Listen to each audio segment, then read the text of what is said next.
What's up, everyone? Harry the Big Dog here, and we are live, brosettes. What's going on? What's going on, Jason? How you doing today? We got Lenny checking in. What's up, guys? Hey, we got a special show tonight, but before I mention what's going on, tomorrow's a big day for me.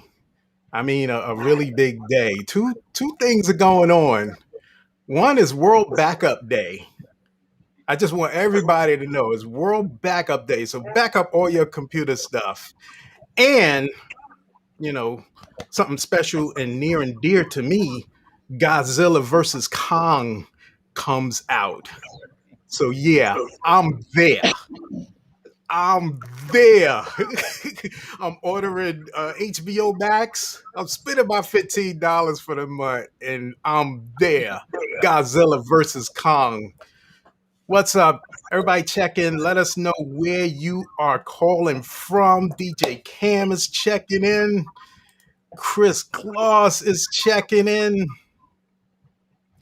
We got DJ Cam. What's up? All right, so I'm going to bring on these two special ladies.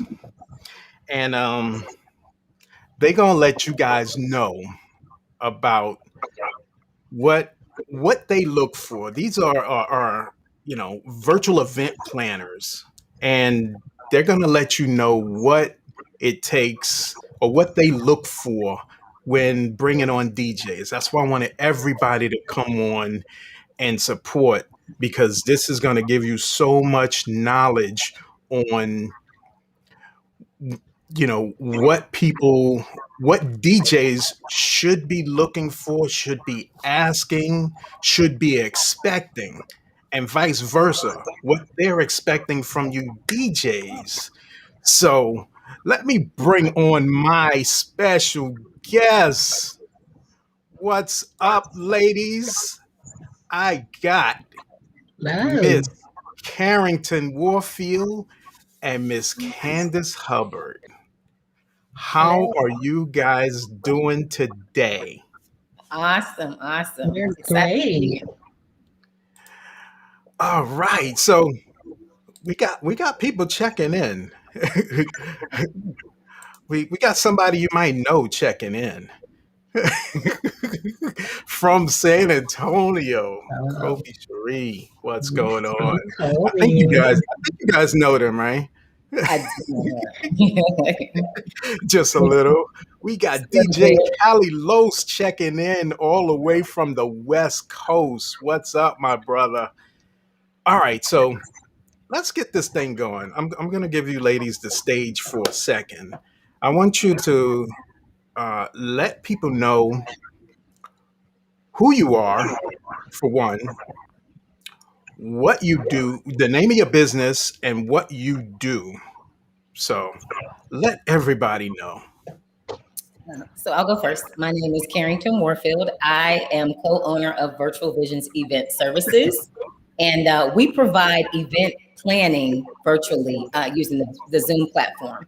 So Candice will tell you a little bit more about some of the events that we actually have hosted since we started this virtual event. Absolutely. So we do everything from birthday parties to family meetups to customized events for different individuals or entities. And so we really enjoy and love bringing people together. With the pandemic, we didn't want that to stop. Carrington and I have done in-person events time and time again. And with the pandemic, we were like, we're not going to let it stop us. So hence Virtual Visions. One of our most recent events was a client that wanted to have some candidate interviews for a pageant. And so we brought them together and had a live interview session, and it was awesome. It was amazing. And right before that was a birthday party. So we do all kinds of things and can customize based on your needs. Nice. Thank you for the intro. So, guys, if you have questions, put them in the chat box. because I know it's some people that don't agree with event planners, event coordinators, and sometimes they look at y'all like, you better check yourself. So let's actually get into it. So now you guys are located in different places, different areas, right? So how do you work together located in two different areas? Candice, do you want to? So I'll take that one virtually. We didn't let it stop us. Carrington and I are really awesome friends. So we've been in person and even lived like down the street from each other. We know each other very well. So we stay connected virtually. We're on Zoom way more than we probably should be, as well as we are avid text chicks. We will text anything. A picture, some notes, some ideas, a video, whatever. I'm located in Atlanta, and Carrington is out there in San Antonio. Nice. So you guys used to live like down the block from each other. Yes. I used to live in Atlanta as well. And we've done, like you said, we've actually done events together. We used to work together. So we used to do corporate events together as well. Nice. So now let's really get into this DJ thing. Some DJs kind of like don't like y'all. I actually put the hate word on it, but I don't want to be too harsh. So we understand. let us know what's up, Dave. Let us know what you guys look for when you are looking for DJs, for one, and then what do you expect of that DJ? Because we need them to know too. Okay. I would say for me, I'm looking for someone who is reliable. That's most important to me. Personality-wise, it doesn't matter if you're introvert, extroverted, but you do have to have really good customer service. Most importantly, to be on time. That's really important for me because it's. I understand when you say it's kind of like a catch-22. Because I understand when you say they may dislike event planners, but I think it's because there's a disconnect. I think that sometimes the DJ may not understand that we hired you or the client hired you, but as the event planner, we're responsible for all facets of the actual event, right? So if it's a wedding, I'm responsible for decor. I'm responsible for the venue. I'm responsible for the DJ. And so all those things fall on me as the event planner. So if something goes wrong, my DJ shows up late or, the music cuts out or whatever the case. It's not that, because I'm not rude, right? I'm not going to be rude because I know things happen, but you have to understand that it's my reputation on the line. And so it's a win-win, right? Because if you do a good job, listen, we all know that the party doesn't get started until the DJ is there, right? And so if the music is trash, let's be honest, people usually don't stay very long, right? But if the music is jumping and the DJ's been there on time and we have a good rapport, it's all good. That is absolutely right. Candice, you want to touch on that? Absolutely. So to jump on what Nikki said in the way of a disconnect, again, it's just you need partners. And so in this world, when you can partner with an event planner and get their insight so that you know what the customer is looking for, what they're looking for, and everybody's honest up front, and we're not, playing any tit for tat or looking for reasons, to not use you again. Upfront, honest is the best way to get a partner in this. The other thing is, Nikki touched on personality. Your personality, and I call it your energy, is super, super important. And so you might be an introvert and an extrovert. You might be a really lively person, a party animal, or maybe you're really, really quiet, but you know your music and you know your sets. Bringing that energy to even just the interview process so that person knows exactly what they're going to get on the date of their event. But then coupling that with professionalism. So yeah, you might be the DJ that is a complete artist and you've got all these amazing things about you and you're a great entertainer. However, individuals also need you to be professional at the same time. So your customer service is tight, your offerings are tight, You're giving individuals, options on a business level. Everybody likes options. So that's what I would add. Nice. So I know I seen a question in this chat, and Jason is asking, so how do y'all go about vetting the folks you work with? Is there like a DJ group or that you go to, or how do you vet these people? How do you even know about them? DJs I work with have been from referrals. I've even gone online, right? I go online. I'm really big about going online, looking at reviews, but most of mine have been referrals. And again, like I said, if I've used you before and you're reliable and we work well together, I'm probably coming back to you. Because I'm just a creature of habit. Once I get someone that I really like, that I've worked with, I'm open to working with other people. But if I really like you and I know you're reliable and we vibe, I'm definitely looking for that person again. And that's for me, how I get them out. Absolutely. Candyce. To add to that vibe that Nikki's talking about, it's a reputation of trust. And so she's going to use them again. I'm going to use them again because I trust them. And I'm definitely going to refer them just out the wazoo because I trust you. I trust that you're going to show up as your authentic self, as well as I trust that you're going to be 100% professional. And you're also going to keep the needs of the client in mind. Something that I find with DJs is sometimes their needs are coming before the client's needs. And it's wonderful. Again, we don't want to kill your artistic and amazing energy. However, it's super important that the customer feels like they're getting what they paid for. And not just paid for in money, but paid for in their time. When someone is inviting you to their event, this is their wedding. This is their 60th birthday party. This is their 5th birthday party. This is their pageant event. Like, this is big stuff to them. And so ensuring that, you can be trusted to follow through on their needs and bring your authentic self, huge, huge, huge trust builder. Nice. Great answers. Chris is asking, should a DJ submit a mixtape or video of recent work? Is that something you guys, require? Absolutely. Absolutely. I think that's really important because I want to see kind of what your style is like, right? That's the good thing, the great thing about having a DJ community, because everyone has their own individual style, right? But the best ones usually can kind of work with anyone, right?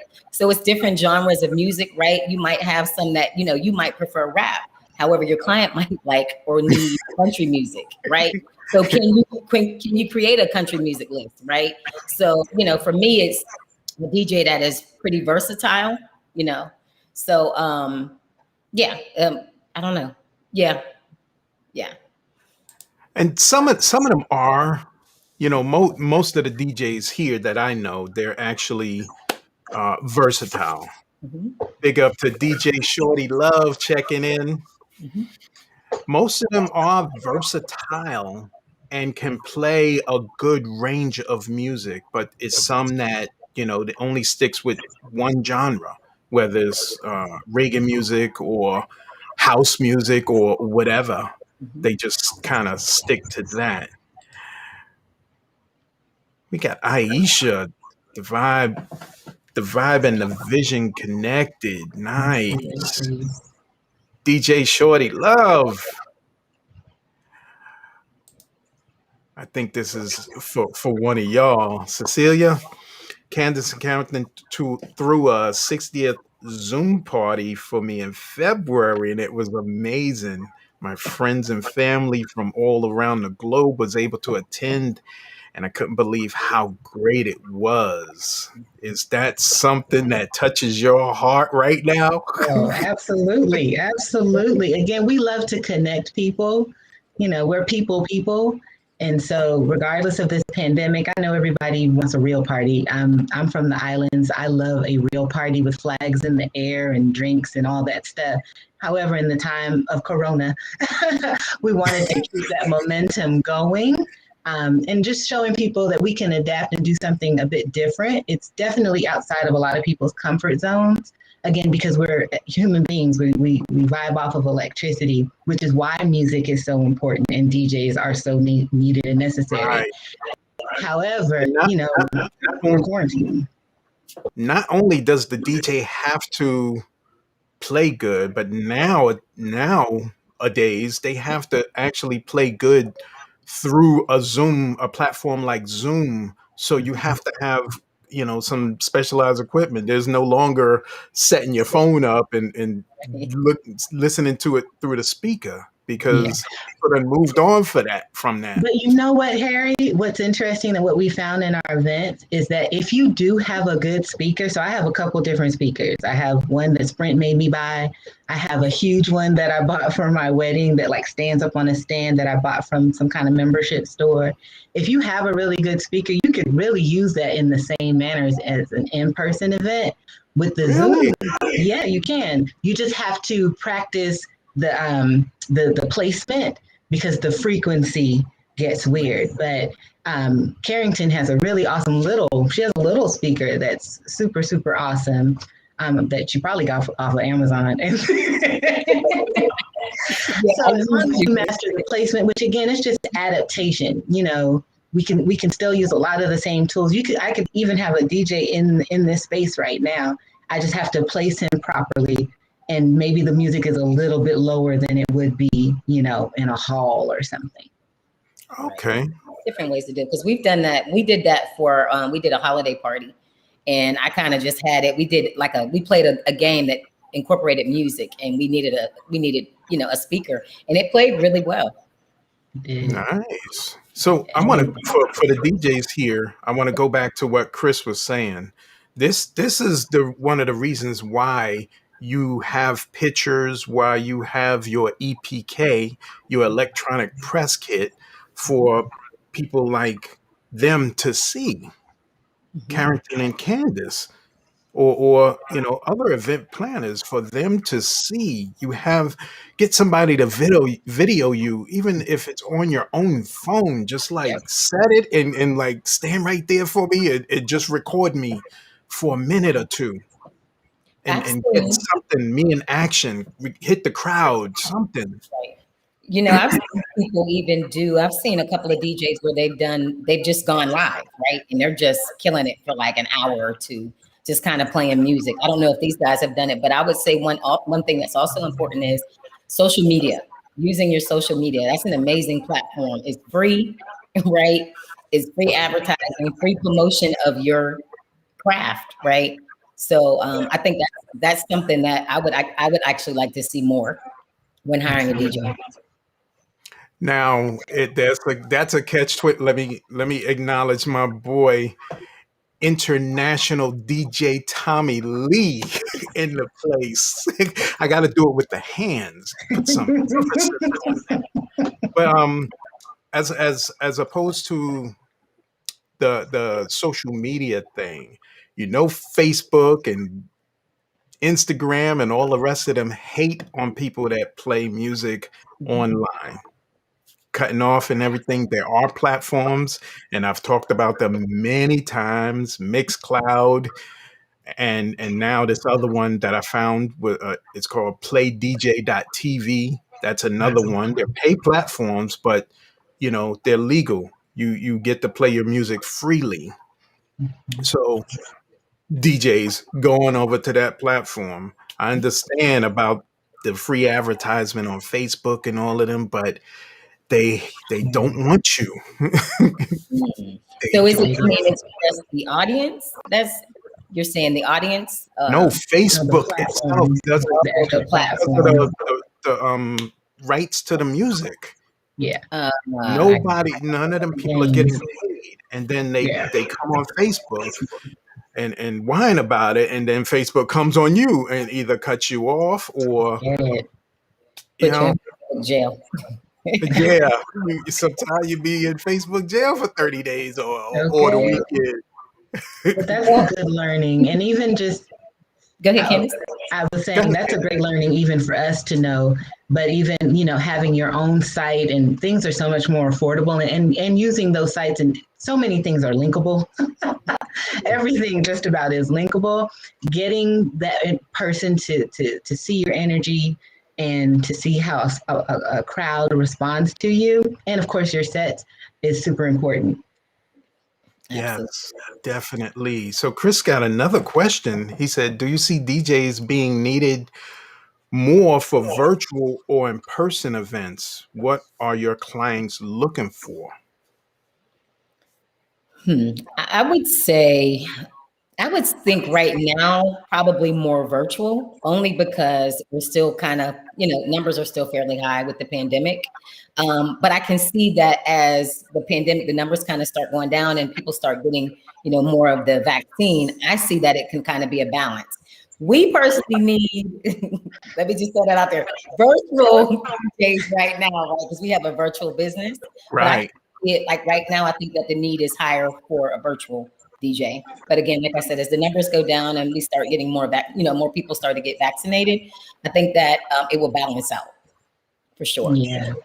And I think that Definitely. now people, because we're so used to having this virtual option, you're going to see a merge of in-person and virtual events. So I don't know if anyone's ever been in some kind of, usually a corporate office will have a room where they have a huge flat screen and they'll have an office in China and then a bunch of people in the room. You're going to start to see events, parties, weddings, where people are going to incorporate that virtual space, and they're going to have people in that space because it's cheaper. Now Yeah. that we have all seen, Fun. as much as I love to travel, it's cheaper to have a lot of people together and not everyone have to travel.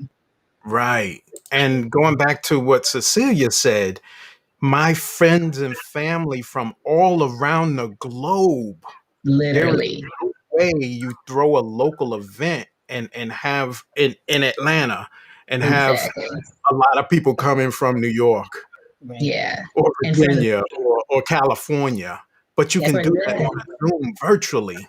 absolutely. For that event, there were people in the Caribbean, there were people in Toronto, a lot of folks in New York, Atlanta, and it was amazing because, again, someone is turning 60. That's a huge landmark birthday. We Yeah. want to still celebrate. And what's interesting is the fact that she's 60 and is open to that. Is Right. showing how we can adapt as people. She spent 60 years having real birthday parties, Yeah. or excuse Yeah. me, 59. Last year and no virus, would have never thought of having No. anything like that. You Right. got to come to me. It's Yep. my birthday. And then the people may not have been able to attend, right? Yeah. Because tickets might be expensive. It might be, peak time for buying, airline tickets, and so people can't join. But that's why I think that it's virtual is a really good platform as well. Yeah. DJ Tommy Lee is saying real DJs don't just play one style of music. Absolutely, Tommy. Yes. So Lenny has a question. He's saying, what are your biggest lessons learned? Have you had any events that didn't go well, but so well, but they ended up teaching you a big lesson that helped you? Sweet. I could actually take that one. So, one of our biggest lessons learned, truly, because this is such a new concept, is that we had to be very clear on what we were doing and why we were doing it and explaining it out to different audiences. So you have, individuals that just didn't get it. Like, why would I have a birthday party online? Or, they weren't familiar with technology, so they were scared really just to click on the link. So being one of the biggest lessons very quickly that Carrington and I learned was our pitch on this is what we do, this is why we do it. We want to connect people. And when people hear that connection piece and that they can still, join their auntie's 60th birthday, they can still have that fifth grade graduation, that they can still kind of keep life moving in some way, it draws them in. In the way of an event that didn't necessarily go well, all of our events have gone okay, at the very least. However, we learn from every single event. Right. every single event, even if it's amazing and it's like, oh, everyone's happy and they're posting it, we learn something different. We could write a manual, and we walked into this like, oh, this is simple. We could write a manual on the things that we've learned. Oh, nice. That's another revenue stream. Right? Absolutely. Listen, that is in the vault. Believe me, Okay. master class is coming. Oh, that is too sweet. So let me do a reset for this room. This is Harry the Big Dog, and this is the DJ interview. And we have our special guest from Virtual Visions Event Services. So, Carrington Warfield and Candyce Hubbard. Back to the questions. These are really, really good They're questions. awesome questions. Thank you, guys. Um, Jason is asking, how has the current shutdowns impacted your business, and what kind of realizations and pivots did you have to make right off the bat? I'll take this one, Candice. So for me, before we even talked about having a business together, I was in the process of trying to launch an event planning business, but not virtually. And then the pandemic hit, and I was like, okay, so now what? Now what am I supposed to do? And so I got the idea. You know what? Let's try something virtual, right? It was an opportunity, like Candice said, to connect. And so I just kind of had to pivot. I reached out to her. We kind of had some ideas. We threw some ideas together, put the ideas together, reached out to someone about our website, and that was kind of how we had to pivot. We went from looking at doing something on ground to virtual. And so, Nice. DJ Shorty Love is saying how she loves how technology plays a part in y'all's business when necessary. That is strong because I preach to everybody. The streaming is not going anywhere. Even when the planet opens back up, it's not going anywhere. So get good at what you're doing now. Absolutely. Yeah, because it's only going to get better. Yeah. The technology, the internet is going to get better because now they seeing, when you're doing live streams like that, the upload speed is the most important. Right. And some providers didn't have that because they was never counting on it. You get a lot of download speed, but the upload speed was really little. And some people suffer from that. So they're going to get better with all their technology and everything. Jason has another question. He's asking, what types of systems and automations did you have to put in place to run your business? You want to take that? So we use the Zoom platform. That's the system that we use. We use it because it appears to be one of the most stable platforms across the globe when we're dealing with having multiple entities tuning into an event. There are definitely other platforms that could be used, but Zoom has been the most reliable. In the way of automation, not much automation. We're like simple, fabulous girls. So we have a website. It's pretty tight. We try to, get our name out in people's mouths, and we're pretty social. So we talk about this all the time. If I wear this shirt to Walmart, I'm talking about it. And so no automations necessarily as of yet, but we definitely point to our website often and to consult with us on our it's www.vves.org. You can visit. So we definitely go by word of mouth and referral, and again virtually. Like in our virtual spaces, we do a little thing where we do lowdown Wednesdays, and so we give you the lowdown on events because not only do we want to necessarily make money in our business, but it's heartwarming for us to ensure that people are still staying connected. So we're giving away a lot of our tips and our best practices on what's making us successful. And again, we've been pretty successful in a short period of time. We're giving that away because as human beings, we want people to be connected, and we know that humans want that. But you know what? Nobody's you. Nobody's gonna execute it like you do.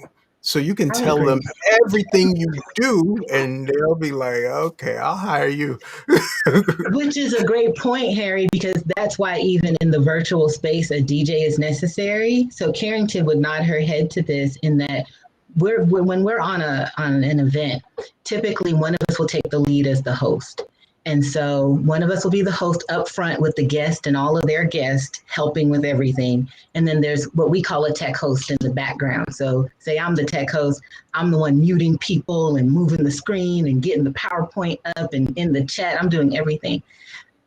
To imagine that on top of that, I'm running a playlist, and I'm pretty good at a playlist, but how much better is it to have an actual DJ that is in charge of that music, especially for very large events? And when I say very large, I'm talking 40, 50 people up into the hundreds. So it's, again, everyone's got their space and their talents. Ours is event planning. And while we might be able to work the music to some extent, we'd much rather someone with expertise. Pass it off to somebody, right? A subject matter expert. Yeah. Okay. So DJ Dan, what's going on? He's saying, "Hi, ladies. I hope you're not talking about me." Have any DJs marketed to you for business consistently? Do you get those stalkers? You know what? I haven't had any. I'm gonna be honest. We launched in November, and so we've not had to use any DJs for our events yet. But we're open to it, guys. So just so you know, we've not had where we actually needed to use a DJ as of yet. In the past, I've had people that would, hey, being an event planner, you go to a lot of different events and you pass business cards around. And I would always get a bunch of emails and stuff when I was still doing corporate planning. I would get emails, I would get events, I would get, cards from different DJs and things. But again, like I said, I'm one that if I really like you and I've worked with you, I'm probably going to continue to work with you. I'm just loyal like that. If you are good and you do an amazing job, I'm coming back. All right. So DJ Cam, he said, let's get to the fees for the DJs. How and what sets the mark to pay a DJ? And what's the lowest fee and the highest fee? And this is because you guys are virtual. Yeah. That's a great question, DJ Cam. I'm going to be honest. It actually is going to depend on the type of event, number one. It's going to depend on the number of people at the event, right? Those are two of the main things we have to look at. And then it also depends on the budget for the actual client, right? So it's whatever the budget is. You give the budget, when I would do event planning, I would always tell my DJ, listen, you just have to be upfront and set the expectations. Listen, hey, we got $1,000 to spend, or, we got $800, right? For 4 hours or 3 hours, whatever the case may be.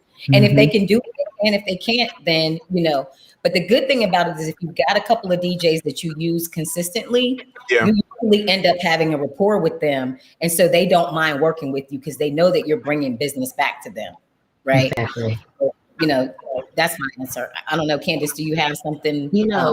What I would add on, because where my brain went immediately was budget, especially with all the in-person events that I've gotten a DJ for, but being upfront about the budget, but also as an offerer to have different price points. So it's wonderful to say, hey, this is my flat fee is $2,500 or whatever, but it's even more wonderful if you say, I've got this for $2,500, I've got this for $1,500, and I've got this for $500. People love choices.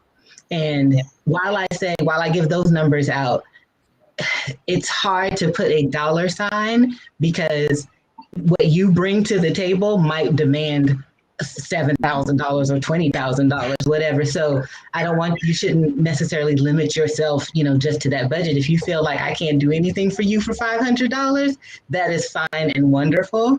But to have a level of offering so that individuals can kind of fit you into their budget. And if they love you and you do great work, individuals often will find money. Music and food are big deals. Top two. Outside of what I'm going to wear, what I'm going to eat, and what I'm going to dance to so that I can take off the 6-inch heels is what's important.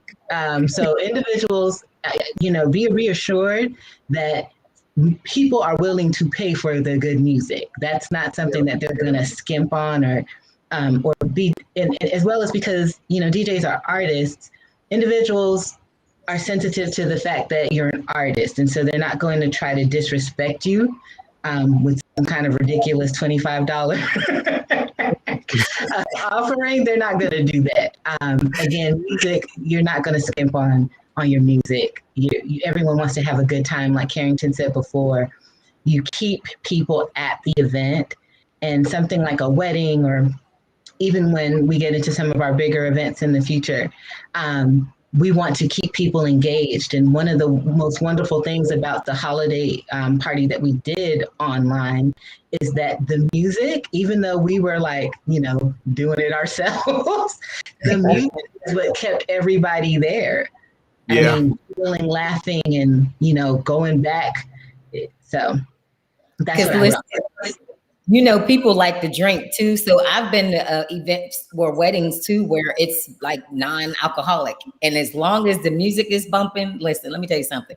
Good food and good music will keep people at a party. And I know the DJs can attest to that, right? I've been to parties where the DJ is trash. I'm sorry. For lack of better word, I'm just gonna put it out there. I've been to places where the DJ is trash and the party ends real early. So those are just things to keep recognized. Now, my take on this thing is exactly what you said, Carrington. The two top things, both of you guys, food and the music. So, as a DJ, as a former DJ, you want to get paid your top dollar. Right. I can work with you if we're doing constant business, but I want to get paid my rate, and I think I should because I normally get it. Why should I have to go from a $1,300 party to a $200 party? Mhm. That's too much. And then I think some guests, whoever hiring you, they don't think about the DJ as like a main feature. They don't. They'll pay more for the dress and cake than the DJ. Right. Go ahead. Okay, what I'll say to that is that's what I was speaking about in regards to partnerships. So, versus, coming at your event planners and saying, I can't stand them chicks. They just, how would you say, really focus, flip it and say, hey, treat it like a mother-in-law. Like, she's going to be here and I need her to be on my side. So therefore, let me work with her, or let me work with him and find out what their needs are. And when you build that partnership, then that DJ, because like Carrington, and she's speaking the truth. If she loves you, it's not just everything that she does, but it's everything that everyone around her does that she is vying for you, or for 5 of you or 6 of you. Right. And so when you build those relationships, and you can build them with event planners, you can build them with caterers, anyone that's a part of the party. I mean, even to an extent, like you just spoke about the dress. Even if you go to an extent of, jumping out the box and like, how can I come up with an offer for bridal shops? Whatever it is, like, how do I just get myself in there where they can then start speaking to me like, we had this really good, or this mix that you're hearing is by DJ whomever. Like, you come out of the box and you build partnerships so that people are buying for you. Just like in our business, I think I just saw a comment where someone was saying, did business just come to us or did we have to go for it? And it's a mixture of both. You want to go for it, and eventually a lot of it will start flowing to you. Right. DJ Dan asked that question, a similar question. How do you market for your business? And I think you guys just answered it. Camera's giving you the thumbs up. Thanks, Cam. And I think, some of the DJs, because they're not going there and taking their equipment and everything and setting up and traveling and all that stuff, they feel they're not getting their fee. And I feel it too. Yeah. I'm actually, by doing it virtually, we're saving you money too, because you don't have to rent that $5,000 hall. Mhm. You don't have to get a separate reception area. You don't have to get a separate church. You're paying a lot more. Right. And then, like I said, the DJs are the most important thing. You guys said that numerous times in 45 minutes. Oh yeah. And you know what too is for us, with being a new business, we're building a preferred vendor list. So, as a DJ, as a, someone that does decor, as a caterer, you definitely want to be one of the preferred vendors on an event planner's list, right? You want to be at the top of the list. Hey, you know what? And then people ask you all the time as event planners, hey, who's a good DJ? I'm going to my preferred vendor list right away. Who's a good caterer? I'm going to my preferred vendor list before I look for anybody else, or even before I go to referrals, because I've worked with them. I know that they're good. I know that they're reliable. So, just keep that in mind, guys, that, you can become, if you're not already, part of someone's preferred vendor list. Yeah, definitely.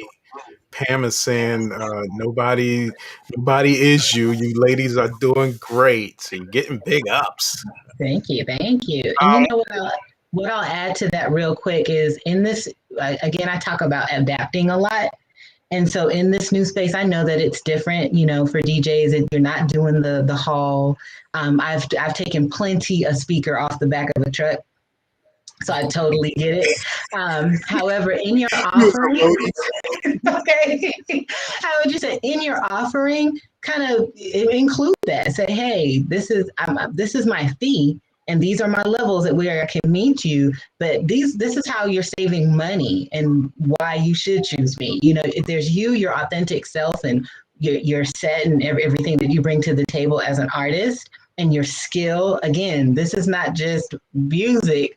As a DJ, you're a master of music. So you're bringing a skill to the space that they need, that people need. And so you can be bold and say, hey, this is how I'm saving you money. You don't have to get this, you ain't got to get that, and also be bold and inventive on ways to get yourself out there in a new way, whether it be offering the music up for a day or two at a bridal shop, or getting out of park, just get creative.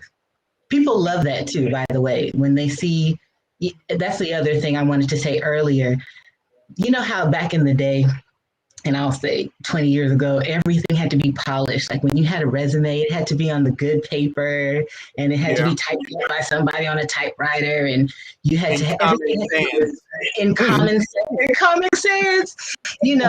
These days, individuals, it's not like that. Our culture has shifted, and individuals actually love the grassroots. They love the authentic self. They love the individual that's coming up with those very different ideas.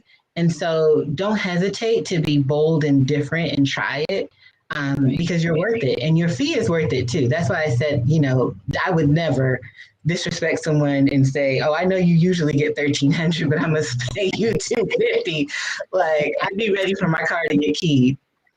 You know what? Everybody ain't like y'all.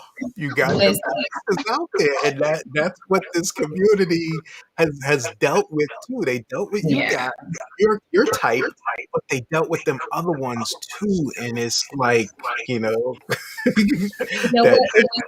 it all comes down to knowing your value, right?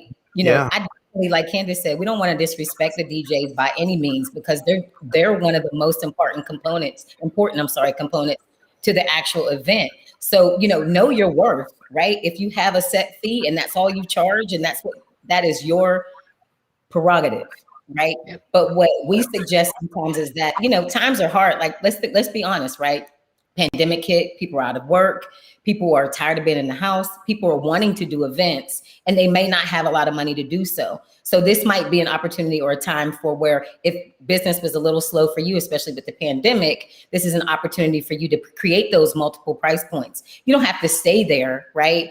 But, have multiple price points, and China, right now with the times and things that are going on, maybe just kind of consider that. But again, value yourself and your craft, and, take into consideration, having to drive to this event or whatever you need to do to set up and get set, or do whatever for your event.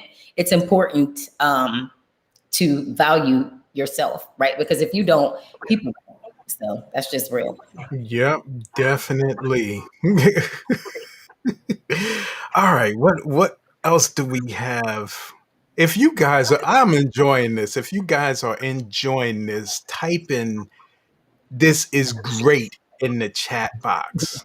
So to let them know, they are providing great value to you guys. DJ Super, he's saying he's enjoying this. This is good info. He's a guy you need to know. Okay. Chris Gloss is saying working with you helps build their portfolio. Yeah. And like you were saying, some people, times are hard. So if you're not really into the virtual thing, this is a way to get in and hone your craft. Yep. And go and do a lower paying event just to get used to DJing online, because it ain't like having a crowd in front of you. Right.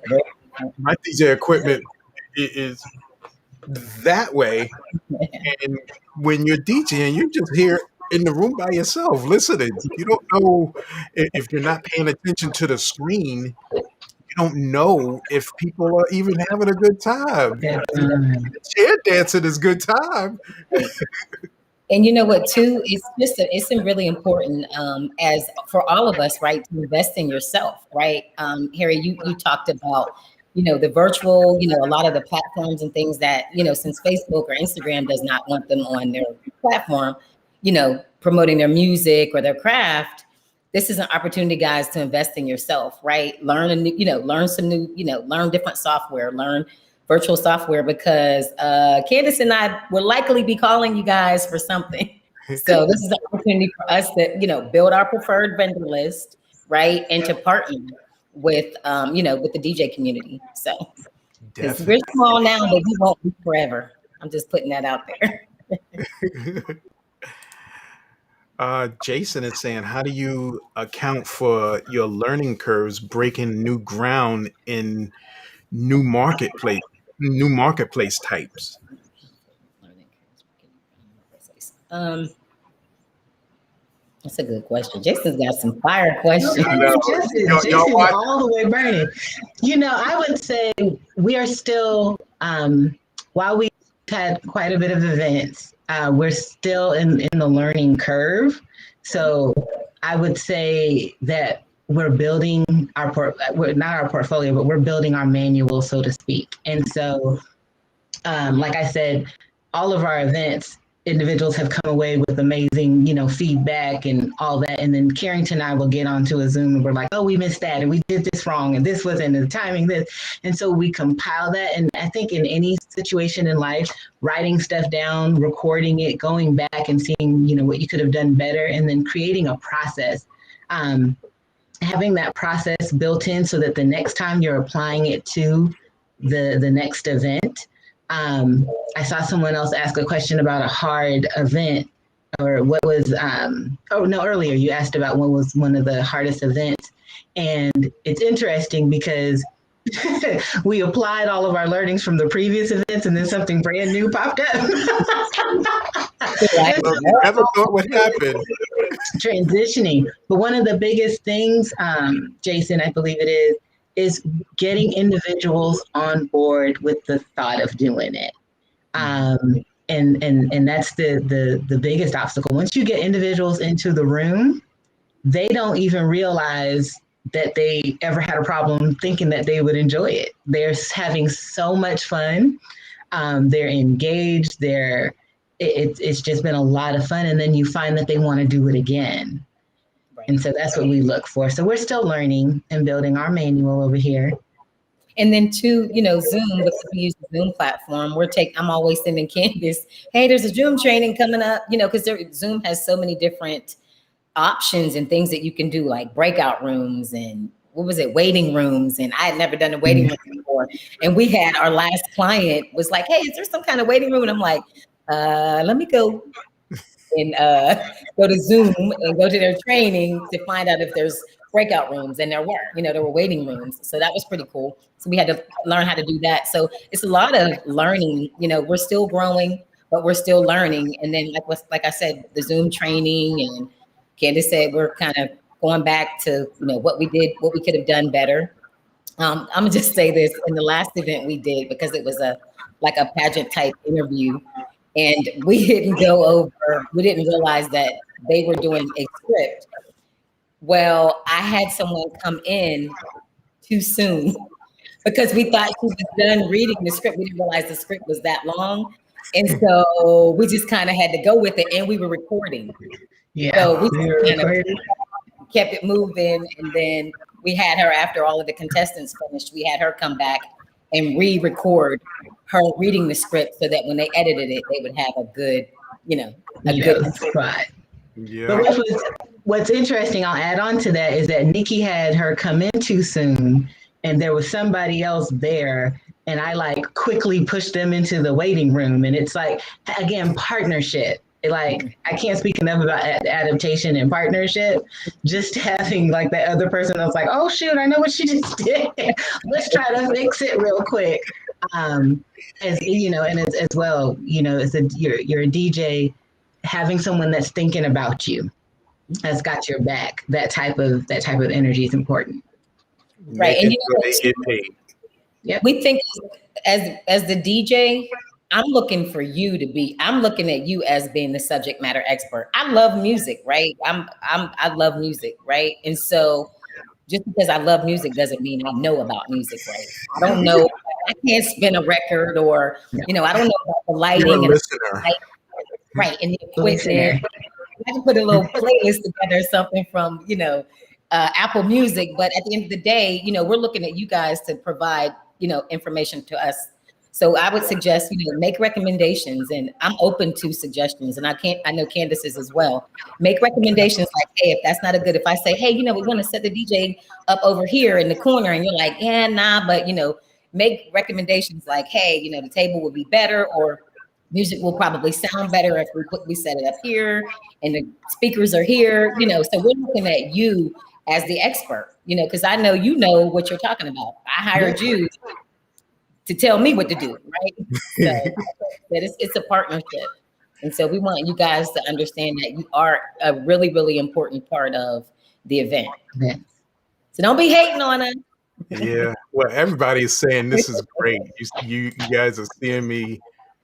Yes. Awesome. Jason is asking another good question. What other type of vendors do you work with in your event planning? Oh, wow. That's a good one. So, because of what we do, it's a growing mix. So right now it would be DJs, and then there's other events that I've done. Last year we did a couple of events where we had a life coach on, and some type of oh my goodness, I'm losing my words. The brain coach. You just misplaced that. We'll find yes, brain coach. So it's interesting that you asked that question, because it's opening a space for different types of people to come in and present to a group. So I would they're vendors, but they're presenters in a way. And so it's opening up a whole nother genre when it comes to virtual events. You're not just limited to, just your DJ or food. Right now, again, they're virtual events. Everyone's bringing their own food. Nikki and I are really good for suggesting what you should snack on, and encouraging food. Definitely encouraging food. Yeah, definitely. Pam is saying this is great. DJ Sky saying this is great. DJ Reggie Reg is in that ATL area. Hey, DJ Reg. DJ Showtime. Aisha saying this is great. The next in the community and industry. Okay.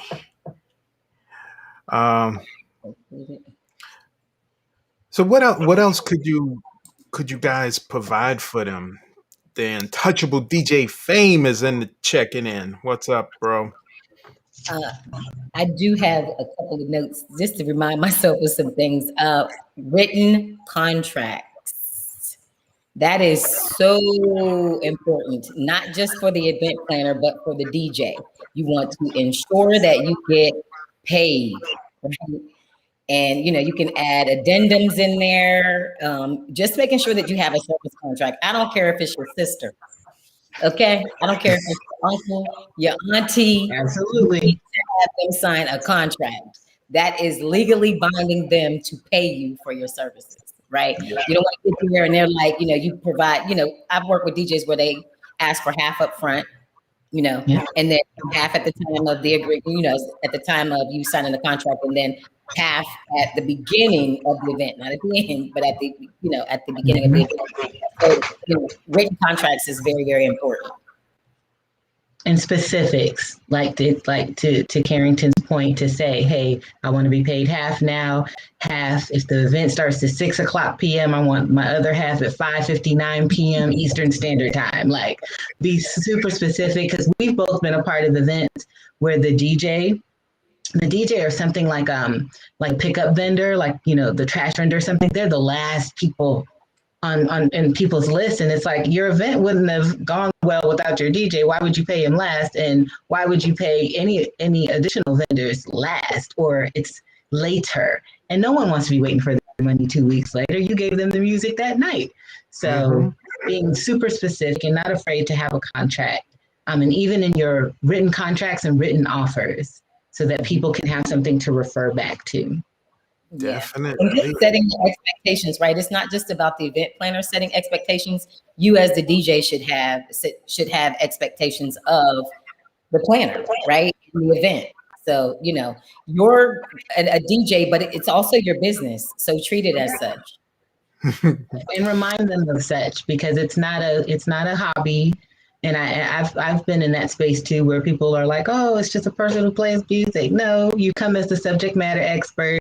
You come with the suggestions, the professionalism, your essence and your energy, and you explain that these are your expectations. This is a business, and people respect that. People definitely respect that. Tommy Lee, one is located in ATL and one is located in Texas. Mm-hmm. So yeah, this is really good. I know we had notes. did we touch on everything that we needed? Yeah. Oh, we talk about referrals, right? I think it's always to provide referrals. Let's talk about that again, because that goes both ways. The referral to you guys and to the DJs, provided they gave you good service. Let's talk about that. Yeah, just making sure that, you as the DJ want to make sure that you have referrals and, clients that you've used in the past that have enjoyed your services and would have given you or don't mind giving you a great review, right? And, given that someone that calls them, letting them know that you did a great job and that they be open to hiring you again and that they recommend hiring you. So that's important. Yeah, definitely. Any thoughts, Candice? I would definitely agree. Again, building partnerships is key. And so that referral space is building partnerships. And again, thinking outside the box. Be bold, think outside the box. It's not just with event planners, it's with all entities of an event. So now I got a couple of questions for you ladies, representing the DJs. Now, Carrington, I'm assuming you have a nickname, Nikki. Carrington, Chris you kept know, calling me the other day. you stated that when you latch on to a DJ and they're good, you kind of stick with them. Do you have multiple DJs like that? Do you have a backup, or do you just kind of stick with that person? When I was living in Atlanta, I had a DJ. We would do a lot of corporate events, and I knew Gary was like, I could call him anytime. At one point, Gary decided he was going to do. He started DJing for a cruise line, and so he would be gone maybe 6 to 8 months at a time. So at one point, we needed him, and he wasn't around, but he was still, available. He was still checking email. And I reached out to him about doing an event for us. He couldn't do it for me, but his brother DJ'd as well, and he recommended his brother. His brother came out and DJ'd for us, and actually did it a couple of times when Gary wasn't around. So then I have used someone else too that I've actually used a couple of times, but Gary was always my go-to person. Okay, Candice, you kind of stick with the thing. I'm a little different, and so it's high for me. I definitely have favorites, so to speak. My favorites can range; it'll be 5 or 6, different people. But I like to have options for the client, so I like to know what the client wants, and then kind of have a few for each one. Again, I think someone said it earlier that a DJ knows how to play multiple styles of music. So that's not so much it. It's not so much the styles of music, but the styles of DJ. So there are some events that are adult events. And so you can have the DJ kind of rocking certain kinds of ways and saying things and making comments. And then there's a DJ that you want at your church picnic. And so I'll have, a set of DJs that are not going to cuss. They're not going to talk about the mini dresses. It's not going to be an oops, I played that Tupac record. And then you've got, so for me, it's kind of like in style of client and just a few. So just a little bit different. That's good to keep in mind. Yeah. DJ Shorty Love is saying this was really great. People need to hear this. Specifically, DJs need to hear this because, as I was talking to you guys, I found out, it's easy when you get on your good side to work with you guys. And if you cannot use me right now, you got me in the Rolodex. Exactly. Exactly. Or if one of your compadres call another event planner, maybe they're doing a wedding or something, and they're asking you who is available, your number one guy may not be available, but those other guys may be. So that's why your press kit, your EPK is so important. And getting footage, just, these things are so amazing. I picked up the Apple phone. These things are so amazing to take pictures and take video so you can have footage of you doing your thing. I know I keep saying it, but man, it's important. Just don't worry about it. They do a party and that's it. You don't have no documentation on that party except somebody saying, "Oh, it was nice."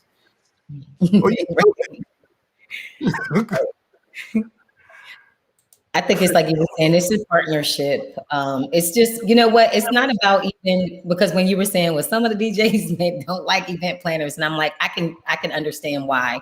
But I think it's good now that we had this conversation because they can kind of see where we're coming from, but we can also see where they're coming from and kind of just understanding from each side, right? It's about being professional, being able to retain customers and get new customers, right? Because how many times have they been at a party and they don't come up to the event planner to ask for the DJ's information? They go up to the DJ, to the table, and like, "Hey man, I'm having a party next month." So it's a win. We want to retain that customer. We want to get new business, but for the DJ as well. So we want to see that happen for the DJ as well. So it's win-win, guys. We love y'all. We do. I promise. Definitely. Jason is saying this was awesome. Fire. Awesome. Thank you, Jason. International DJ Tommy Lee. So DJ Shorty Love has something. She's saying she often get video testimonies from her clients, but some video footage uh, of the event whenever she can. That's And awesome. that is good, and you need that. You know, Right. sometimes you do roll with partners. I know when I'm rolling with somebody, I'm always because me and DJ Tommy Lee, we're pretty much everywhere, and I just snap pictures. And we had a discussion about it one time, and he said, I said, "Did you know why I did this?" And he was like, "At the time, no, but now I understand." Wow. Because now we can reference that. I could send him all them pictures and video clips and everything. And be like, yeah, I got, footage now. I can show people when, it's not a hookup thing. It's um, you guys want to see something. Let me see what you can do. Let me see how you run parties. Right. And that's where DJ Shorty investing in herself, right? We talked Yeah. about that. That's it. Because if I said, hey, you know what, Harry, what was DJ Shorty love? How can I get in contact with her? And we might have a client that wants to do a virtual event. And she, how can does she have a social media page or whatever? And she can just boom, send us that video. And we can send that to the client. Yeah. You're selling an experience. People want what they see. I mean, hello, every single commercial. They've even infiltrated Netflix and Hulu. You can't just stream straight.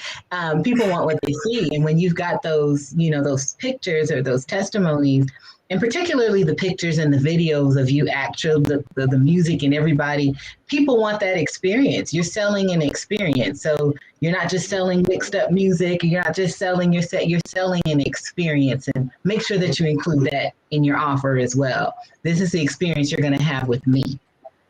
Right. And I think if they keep that in mind, I think that will stop a lot of the going back and forth with the event planner, because remember, you want to give the customer, the client, an experience of what you bring to the table, right? So Nice. So now, one more question about the demo you guys would like to hear. Would you like them to play what they prefer to play, or their best playing music, or do you like a mixture, maybe a 10-minute something of different genres of music? I would like different genres, because the client could like country music, client could like pop, client could like rap, jazz, so I think a mixture for me. I don't know, Candice, what do you think? Yeah, I definitely think a mixture as well, because we're catering to the client. I think though, on whatever, whether it be your website or your page, that you play what you enjoy, or that it's dual, that you have kind of like, this is my space and this is my happy place, and then you're over here and this is what an experience could be like, and you're showing your difference, how you can basically be versatile, but definitely I lean towards the mixture, because again, you've got the client, they could like anything, so to have that 10 minutes of a pure mixture would be great. Yeah, and then Candice, that was good what you said about on their personal space, because your personal space, that's where you can be your individual self, right? That's where you can show like, this is me, right? This is what I do. This is what I love. Because you ever see, how you see DJs and they're not really paying you any attention, and they're in their element. They got all the music playing and they mixing different songs in and all that good stuff. And then that's kind of like when they're in their element, right? So on your space, do you know what I'm saying? But have that option of a different genres of music that we can kind of grab and listen to. Nice. So we're going to start wrapping this up. So if you have any last questions, put them in the chat. If you don't have any questions, just put how you appreciate the information these ladies gave you, because this is very important to understand and keep your money flowing, keep your gigs coming. to get in contact and stay in contact with these people. And we're going to give out their information in a minute on how to connect to them. But I just want to thank you ladies so much for, dishing out the real. No sugar, watered down, no nothing. Just telling it like it is. So I greatly appreciate it. Yes, Chris is saying tons of nuggets and wisdom. Yes, because like we talked about earlier, before we even got on, some DJs just don't know. They don't even know how to get in contact with y'all to even set up something to put themselves in the game. Yeah. Right. So, yeah. These were really great questions, you guys. I really appreciate it. The Yeah. comments, the questions. Jason was bringing the fire with the I questions. know. He had like a million of them. Tommy I has some love great it. questions. Shorty Love. We appreciate you guys. We really, Yeah. really. So remember, we're partners. It's not about. It's about. We all are trying to win. Yeah. So let me bring up some info on y'all. You can find them at VRTLVSNS. I'm gonna leave that up for a second. Virtual vision. Yeah. Take a Okay. snapshot of it. Take your phone and take a picture of it. Okay, just no vowels. Yeah. Exactly.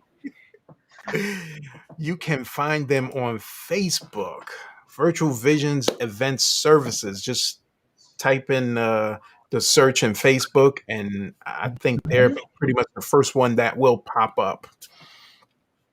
Or you can go to their website, vves.org. Go there. I think you guys have a contact sheet on there. Reach out and get with them and see what happens. Yep. That goes for everybody on here. So Yes, we'd love to add you to the preferred vendor list. yeah, You've built a partnership tonight just in this conversation alone. So yes. So I don't see any more questions or anything, but I thank you guys. I'm gonna put you in the green room and close this out. So hold on, don't go nowhere. Okay.